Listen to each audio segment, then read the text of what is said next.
आइए नाज़रीन, रसमलाई बनाने की हम आज आपको एक बहुत ही सादा सी रेसिपी देते हैं जो कि बहुत मज़ेदार तैयार होती है। इसके लिए सबसे पहले तो हमने फुल क्रीम मिल्क लिया है 2 लीटर और बेकिंग पाउडर लिया है जिसका कि नया टब है। पुराना बेकिंग पाउडर जो है वो यूज़ ना करें। 3 to 4 हमने ग्रीन कार्डमम्स ली हैं यानी कि हरी इलायची, और 10-12 हमने पिस्ताशियो नट्स लिए हैं यानी कि पिस्ता।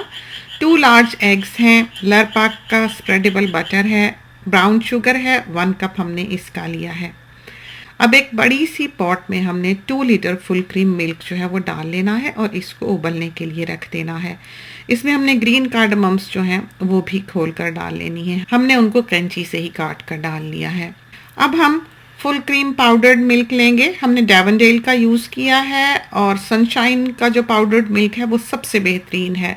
डेवनडेल का भी बहुत अच्छा है और नीडो का मिल्क जो है वो भी इसके लिए इस्तेमाल किया जा सकता है। 2 कप्स हमने लिए हैं। आपने देखा कि हमने बहुत ज़्यादा नहीं भरा है। अगर अंडे बहुत बड़े बड़े हों तो आप कप भर लें, अगर अंडे थोड़े मीडियम से साइज़ के हों तो कप जो है उसको पूरी तरह से ना भरें और उस कप को आपने ऐसा लूजली ही भरना है। अब हमने इसमें 1 टीस्पून फुल जो है 5 ml का वो बेकिंग पाउडर का डाल देना है और इसको अब थोड़ा सा हमने हिला लेना है। इसमें अब हमने 2 एग्स जो हैं वो तोड़ के डाल दिए हैं। बिल्कुल ही ठंडे अंडे फ्रिज से निकाल के ना डाल लें, थोड़ी देर बाहर रखे रहने दें, थोड़े रूम टेम्परेचर पर आ जाएं तो फिर आप डालें।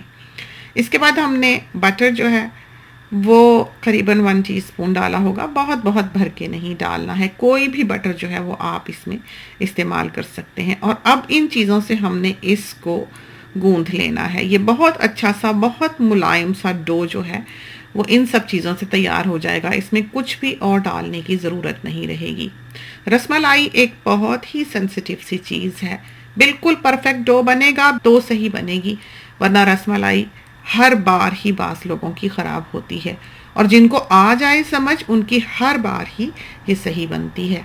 तो ये सवाल ना कीजिएगा कि इसको थोड़ा सा बदल लें या अंडे के बगैर कैसे बना सकते हैं, तो उससे बहुत मुमकिन है कि रिज़ल्ट जो है वो ठीक ना आए। अब जब दूध थोड़ा गर्म हो चला है तो हमने इसमें शुगर डाल देनी है और इसको थोड़ा सा हिला लेना है। जितनी देर में दूध को उबाला आता है उतनी देर में हमने रसमलाइयाँ जो हैं वो बनाकर तैयार कर लेनी है। ये ध्यान रहे कि रसमलाई बनाते हुए उसमें कोई भी क्रैक ना हो, वरना वो टूटेगी। इस तरह पर आप इसका एक गोला बना लें बहुत नीट सा, और फिर थोड़ा सा हथेली को दबाकर आप इनको ये शेप दे लें जो कि बंगाली रसमलाई को दी जाती है। अब हम ये पिस्ता जो है इससे काटे लेते हैं। वैसे तो बंगाल की जो रसमलाई है ट्रेडिशनली वो पनीर से बनाई जाती है और उससे फिर रबड़ी में डाला जाता है, लेकिन तरक्की ज़माना ने इसको कुछ यूं भी शक्ल दे दी है। अब दूध जो है आप देख सकते हैं उबल ही चला है। इसमें हमने थोड़ा सा पिस्ता जो है वो डाल दिया है ताकि इसका टेस्ट और खुशबू दोनों ही दूध में शामिल हो जाएं। अब हमने रसमलाई डालनी है जो कि एक साथ ही नहीं डाल देनी, एक एक करके धीरे धीरे आप रसमलाई डालते जाएं ताकि जो दूध का टेम्परेचर है वो बरकरार रहे। आप देख लें कि उबाला उसको आता ही रहे। अगर आपको लगे कि रसमलाई डालने से उबाला आना कम हुआ है तो चंद सेकंड्स का ब्रेक दे लें। जब दूध को उबाला आने लगे तो फिर बाकी की डालना शुरू कर दें।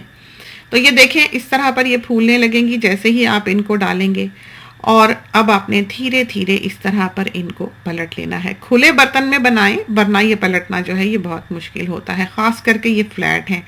गोल जब हम बनाते हैं तो वो खुद ब खुद घूम जाती हैं। छोटा बर्तन हो तो बेशक आप गोल बना लें, वो ज़्यादा ठीक रहेंगी। अब हमने इनको 1-2 बार ही पलटना होगा और ये बहुत अच्छी तरह से फूल जाएंगी और बहुत ही खूबसूरत दिखाई देने लगेंगी। फिर हमने इस दूध को पकाते रहना है यहाँ तक कि इसमें थोड़ा सा ब्राउन कलर जो है दूध का वो दिखाई देने लगे। अब आप देख सकते हैं कि ऊपर तो झाग है लेकिन नीचे से जो दूध झलक रहा है वो थोड़ा सा डार्क कलर का है, यानी कि उसकी रबड़ी सी बन गई है। लेकिन इस तरह का दिखाई देने के लिए दूध का बेहतरीन क्वालिटी का होना बहुत ज़रूरी है। अब हमने स्टोव की आंच जो है वो बंद कर देनी है और ऊपर इसके पिस्ता छिड़क देना है। तो बहुत देर नहीं लगती है, बहुत जल्दी ही ये रसमलाई जो है तैयार हो जाती है और बहुत मज़ेदार तैयार होती है। अब हमने इसको निकालना नहीं है, ना ही इसको छेड़ना है, ये यहीं रखे रखे खुले बर्तन में ही ठंडी होगी। अब हम इसको इस पॉट में से निकाल लेते हैं। अब निकालने की देर है, आपको दिखाने से पहले ही बच्चों की कटोरियाँ जो हैं वो आसपास मंडला रही हैं। अब ये दोनों बेटे हैं, लेने एक आया है और ले दूसरा गया है। कम ही बनती हैं ये चीज़ें हमारे घर में, मेहमान आए तो कभी बना ली, लेकिन आज तो हमारे मियाँ साहब ने ये कहकर अपने लिए बनवाई है।